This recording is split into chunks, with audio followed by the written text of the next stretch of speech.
I'm Jericho. This is Aaron. We it's are we are Summerland kids. We we yeah, we're summer. we grew up in Summerland. I don't know if you know where Yeah, we're that's at. Summerlanders. We're Beautiful little S-landers. town on the coast of California, right around the central coast area. 805. SoCal 805. I I'm still got an alive. 805 number, Jericho. That's freaking awesome, bro. That's the sweet number. I'm in the 213 since I jumped down to Los Angeles, but I should go back to the 805 just to be an OG. It's Thursday. It is June 20th, and it's 2024. It's the first day of summer, and it's the high today. It'll be 72 degrees in Summerland right now it's 57 degrees. So they're chilling right now, but it's going to be a gorgeous day, 72, mostly sunny in Summerland. And you can tell from the sunlight coming in the window, it's a bright day today. We're expecting highs of 90 plus here in Orville. 90 plus. Wow. God. Yeah, I watched a little bit last night of The Treasure of Sierra Madre with Humphrey Bogart. It's a 1948 film. Pretty awesome. Humphrey Bogart, I didn't watch the whole thing, but he starts to go crazy with these dudes because they're at a gold mine that they found themselves. They're prospecting, and they started stacking the gold, their shares. And I think they said they got up to about $35,000 each in sacks of gold that they had, and they were doing this funny thing where they were basically like they'd be bedding down for the night, and one guy would get up from and be like, "Oh, I'm gonna go just take a look-see." So he'd walk out and he'd get his gold stash and move it to stash it somewhere else. And then the other guy'd be like, "Oh, okay, I think I'm gonna get up. I just gotta I'm just gonna take a stretch out." He'd go up there and restash his gold somewhere else. So it was the paranoia factor of between them. All the fear of that your friend's gonna rip you off, rip off your stash. So. Oh Anyways. gosh, that's a thing. It really is. I mean, I drive around up here and it's just amazing because some of these houses will just have quartz. Like you see those stone columns like at the front of the gates, wow. But instead of rocks, it'll be big chunks of quartz. Oh, wow. And you can just see it everywhere. It's so interesting because I go downtown, I go to the forestry department, I go to the city or the state and say, "Oh, I want to have my son, we want to do some gold panning. Where do you go?" And it's almost like it's mum's the word kind of thing. Uh-huh. And it's interesting because I mean, I don't know. I've been going through some, I guess, mental or spiritual growth, what they call it, and just kind of like, what would I do, to become rich? And I just don't see it. I don't see how someone could just have so much in their little pile of gold, and there's so many people with so little. I just don't see it. Yeah, it like blows me away. Right? Yeah. In the film, they had another guy showed up in town, and he's like asking about gold. Or just saying, "I can tell there's gold here because I can look at the land and see. I'm seeing that there's the potential for gold because when you have a knowledge of I guess like you said, the lay of the land and the rock formations and what type of rocks and all that, you just kind of have a gut and an instinct that tells you, yes, it's here." So that guy ended up more or less following them back to camp because they basically said, "Oh, we're just hunting. We're just hunting up here. We're not." They were trying to play it off like they weren't gold mining. But the guy said, here's your options. You can kill me. You can, there's a few different options for how to get rid of me. But the one option was make me a partner, and I won't ask for any of your claim thus far, but moving forward, I want a share of what you guys are pulling out, So they actually did take him on as a partner, and it benefited them for a second until like the Banditos came, because I think they were playing it like they were in Mexico. You know, like I guess maybe the Sierra Madre might be in Mexico. I'm just guessing. So Yeah, that's I was actually looking at some maps. They got these things coming up and maps of I forget what exactly site it was, or but it showed what Mexico was before the Mexican American War. oh wow, Basically all of Nevada, Arizona, Texas, really? New Mexico, and I think even Colorado was considered Mexico. Oh wow, And huh. it's to me it's a trip, because way back in the day it was a lot of barren and empty land, Yeah, before development and the Industrial Revolution and everything. And I don't know, I get interested in history sometimes. yeah, for sure. So this film was from 1948, Treasure of Sierra Madre, and perhaps they were kind of like reflecting on an earlier time, even from then, and the old days of the prospectors and their journey and essentially living on the land. And then the older man in the film made an effort.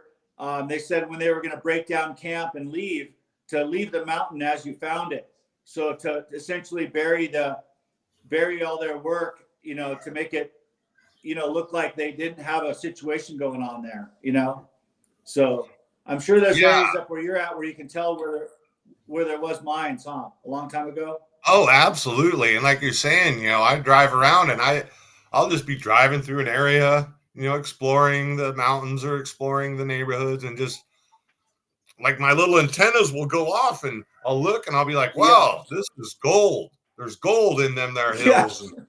And I'll see a little creek running through, and just the Right. where it's coming from. You see all this quartz float, everywhere. And it's Yeah. really interesting, because this whole town, Orville, was, gold, or Yeah. oro, Wow. oro dam. Oro is gold in Spanish. And Wow. even the name of the town, Ophir, right? Ophir Okay. was where the ancients would get their gold, from Ophir. And so I just, Oh it wow. makes me wonder, about history versus deep history or mythology. How come it's Yeah. mythology? Well, because there's no written record. There really is Right. no written record of Huh. history before we started, writing down history. Right. And it's just, it's one of those things where it's just, I don't know. I have an uncle. My uncle was a valedictorian, and his course of study was history and geology. And so when I was younger, I'd always ask him, well, how do you know where the gold's at? Yeah. Explain a little bit of this and that. And Yeah. I think those guys got sidetracked too. For some reason, I think, the black gold became the next level of what to search for, because, gold was always, I'm sure, like it and still is a viable commodity, which continues to essentially go up. But oil was something that, like the boom, so to jump on the crew, I think back in the day, being on an oil crew was like a deal. Obviously, and even in Summerland, our hometown was like a big oil town. I think that's where they did the first offshore oil drilling, extracting oil from the sands off Summerland. The depths, maybe not even that far down, because there's still, they say, some natural seepage in some places. Like even down by the seawall, there was one place by the seawall where it was just coming out of the freaking wall, out of the seawall. So yeah, yeah, I so remember being on the beach, and we'd sometimes stay a little bit late past dark, whatever holiday, yeah. and we'd go around and pick up the little pieces of tar and roll it on a stick and put some bush in there and make little torches, run around the beach with little tar Oh torches. wow. No way. That's amazing. Wow. Yeah, we never did that, but I remember that tar, man, on our feet. It was like the only way to get it off our feet was to use like cooking oil. You get cooking oil on a napkin and rub that tar off, man. Or just have to scrape that tar off our feet. And I think they did definitely make an effort. They probably have capped, if I had to guess, like more than 5 wells. They've finally capped them after, over 100 years of being left sort of haphazardly capped off. There were stories of them stuffing like rocks and old Levi's and just stuff into the pipe. So they really didn't do a true cement cap, or however you would properly cap off a pre-existing oil well with a pipe. I'm imagining the pipe goes into the ground. So there's still some oil derricks out there on the coast of Summerland, right off the coast then, right? Yeah, there's definitely is. I'm pretty sure. And they have been making an effort to shut those guys down because perhaps the amount that they're drawing isn't as substantial as it used to be. So in terms of cost, and then also just the environmental aspect of it, for whatever reason, thankfully it's on its way phasing out instead of phasing in, because those oil spills, they're devastating. I mean, there's been a few even up by like Refugio. There's a pipe up there up north, northern Santa Barbara County, Goleta area, where they had a big spill where a pipe burst inland a little bit, and then the oil made its way down the culverts and I think down to the ocean. So, that stuff is just nasty, man. I mean, there's got to be a better way, or for us to use for lubricant. It's probably hemp is probably the answer for everything. There are so many other answers, like Yeah. gold and black gold. Like that's kind of what they did with the Orville. They kind of shut it down by building the town on top of where the gold is, because they were basically destroying the environment to get the gold, and that's the black gold. They're destroying the environment, and that's it's just, how come humans are like, oh, let's have all this money but destroy nature, which to me is the riches of the earth. The riches of the earth is the natural environment. Yeah. I mean, it's almost like back in the day, you see those pictures of the men standing beside a tree that's like, 20 feet in circumference or something, a massive tree that they just cut down, because it's almost like a feat of, like, for one, like maybe engineering, or, the strength of man versus nature showing our power. But you didn't realize that tree is like 1,000 years old, and you just cut it down, and we can't get it back at this point. So it's sad to see what we've done over the past, like, let's say even 200 years. We've just blown a lot of beauty out of the water. And especially California was and still is a beautiful place, but it was, I want to say, quite different. Even 100 years ago, it was different. Yeah. I mean, what the gold rush, the California gold rush, what the 49ers, 1849. 1849. And then by 1949, things had changed. And now we're about 20 years away from 2049, and things are changing.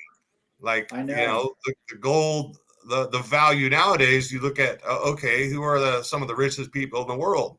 Elon Musk, Jeff Bezos, Bill Gates, and they made their money with silicon and technology. It's like we have a gold revolution, we have oil or industrial revolution, and I guess they're calling it nowadays the technology revolution. Right. America, we're full of revolutions, right? Yeah, exactly. 1776, we had the political revolution, or the whatever it was. Yeah, and we'll see what happens with the next. We have a presidential debate coming up, which will be interesting. I heard they're gonna more or less cut the mic off. So you have a certain amount of time to answer the moderator's question.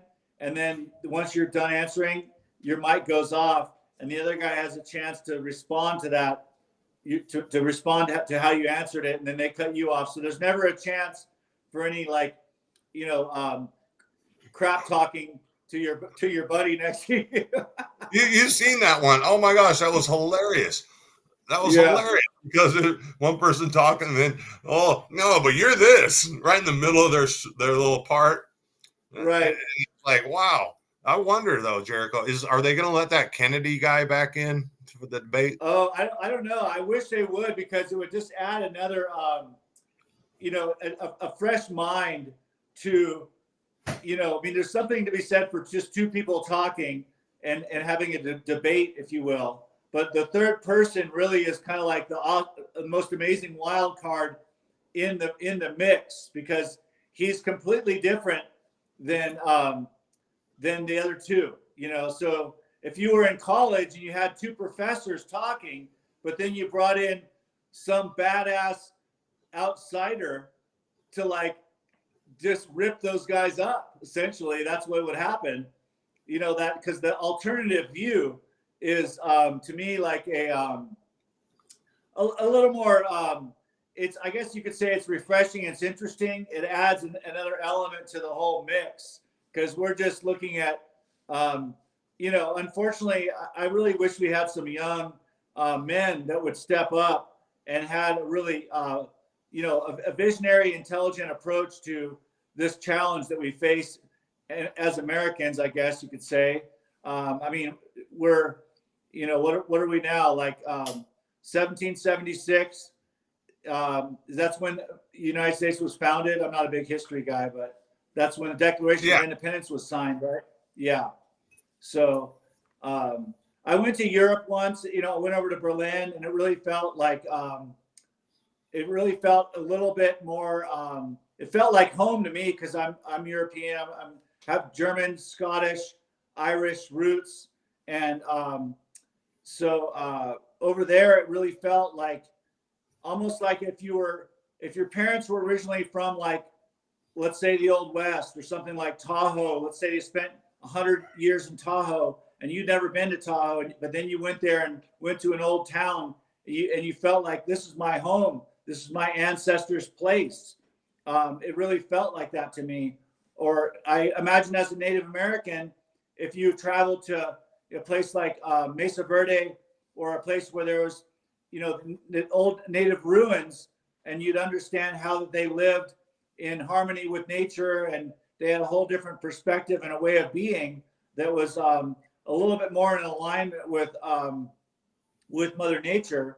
You would have almost kind of walk away with a profound new vibe and a new outlook on things.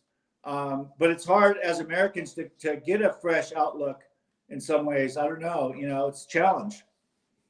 Yeah, it really is. I guess we can call it media, or news, if you want to call it that. Yeah. It's for those that pay attention, it's obvious. Yeah. There is someone or some force saying this is what you should listen to. And I think that's, kind of the big thing about America these days is, where is that third perspective? Where is that alternative perspective that is missing, in my opinion, in these debates? And, because it costs so much money to even consider running for a political office, even a small local office.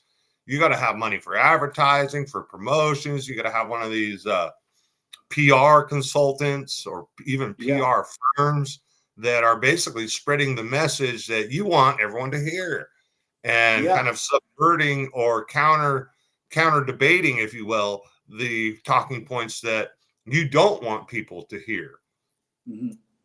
And it's just, kind of interesting to me how social dynamics, that's one of the areas of, I got a business degree, but my idea was, okay, let's take some psychology, some marketing, to understand the sociology and psychology of community, if you will, of society, And it like what we were talking about earlier, the gold society, right? And when gold was a big thing, not a lot of miners made a ton of money. You know who made the money? The shovel sellers, the equipment Oh, sellers, right. shops, the Yeah. bars. The miner would go and labor all day to get a little bit of gold, and then he'd come to town and he'd spend it all at the bar, at the casino, on supplies. Right. And so who's Yeah. collecting all the gold? The merchant, the seller, the Right. trader. Yeah. No, that's right. And the same thing with the California Green Rush. The guys that were making a safe living were just selling fertilizer and all the, all the necessary elements for farming. So it's like your farm store becomes a vital part of the business, and all the farmers essentially have to go to the farm store to get their supplies. So the supplier really wins. And when I was in the auto body industry, my old boss was always going like, "Oh my God, the paint bill, it's crazy how much money we're spending on materials. So pick that tape up off the floor. That's a good tape roll. I paid $7 for that tape roll." So it was amazing how much the cost of materials, of course, were a big issue, even when it was not. Now everyone's very much on the level of the cost of everything is very high. Where they say inflation and the additional added cost of, the cost has gone up 100% at Disneyland for a meal or something from 10 years ago, let's say. So your cheeseburger meal 10 years ago might have been $12.50, but now it's like $22 or something somehow for your meal. So it's a little bit. For a dog and fries and a Coke is like $20, $25 when, and I guess it makes sense that supply and demand. You're in Disneyland, you're hungry. We're in charge of what food is. So of course, you're gonna be like, I'm thirsty. I'm gonna spend $5 for a Coke. Where if I go out of the park and go down the street, it might be $3. If I go out of the area, maybe to the airport, it's gonna be $2. And Exactly. Supply and demand, it costs, material I know, costs. it's crazy. And sometimes I think it's like it's maybe it's the price that it really should be, to be real with how much work it takes to get that product delivered. When you come to like looking at wood or something and how much it takes to pull the wood out of the forest, mill it, cut it, deliver it, stack it, and then take it to the actual distributor, the local lumber yard. And then you go and get a piece of pine and it's $30. And you're going, oh my God, $30 for a 8-foot long piece of wood. It's mind blowing sometimes in those when you have those aha moments when you're actually purchasing something and you realize you just spent $13 for a bag of chips, a drink, and some nuts at the convenience store. Oh God, yeah. And I guess it's all relative, I mean, relatively speaking,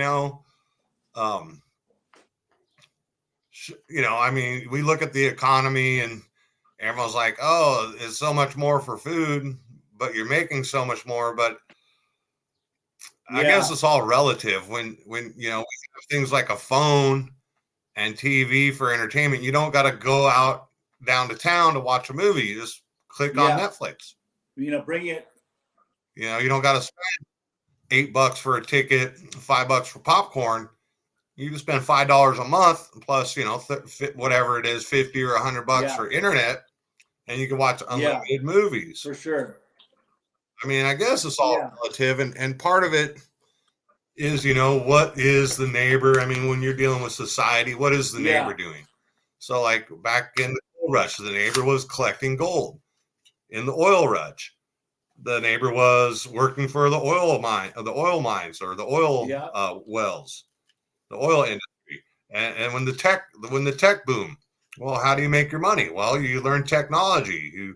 You work with technology. You sell technology. it's just interesting how time For sure. flows.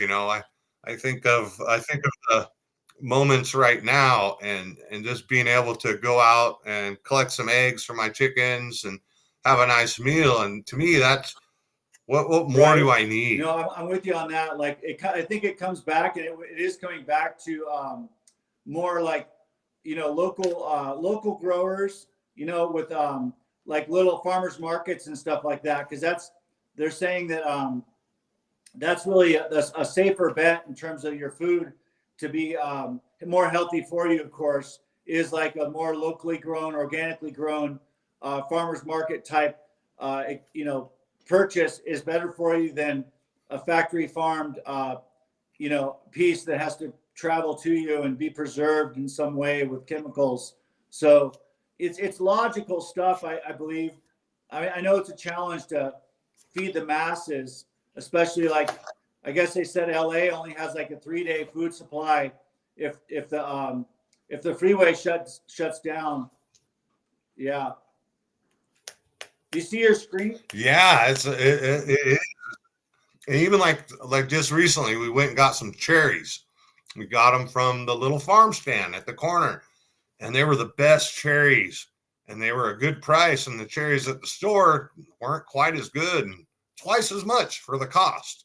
And I guess that makes sense considering they have to hire all these different people to work at the store and pay rent and pay electricity, where the person on the farm, all they have to do is pick it and put it in their little farm booth, in their little berry cherry stand.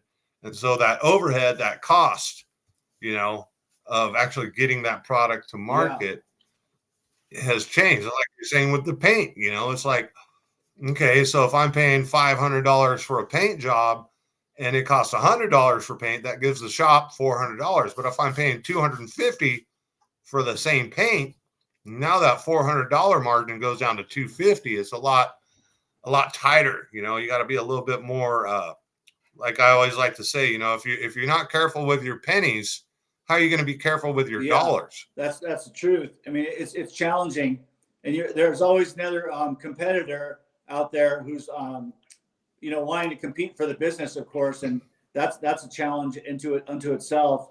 Keeping up with the neighbors in terms of, because you're essentially sometimes selling the same products, but maybe they're a little bit different.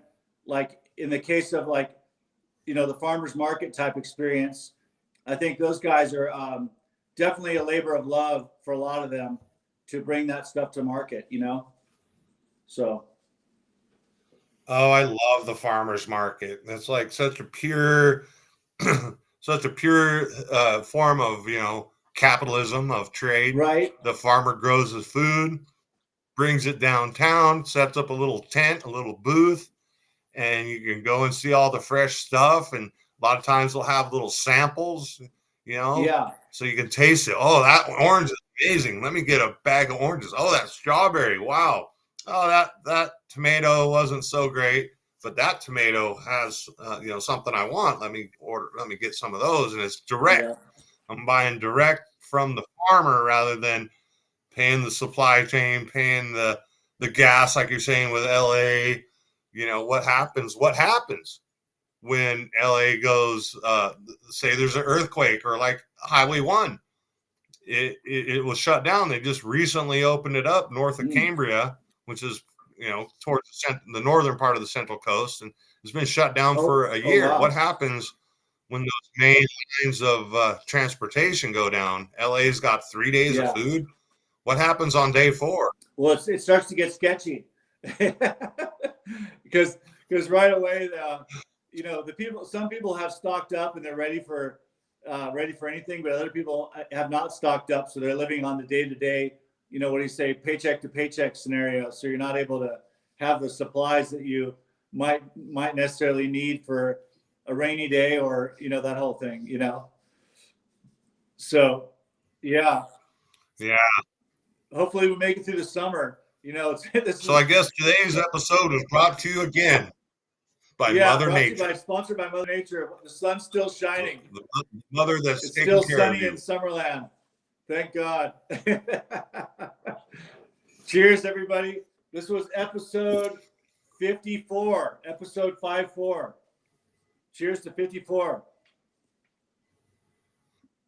Have a great day. All right, guys. Have an awesome Adios, day. amigos. Thanks for See you next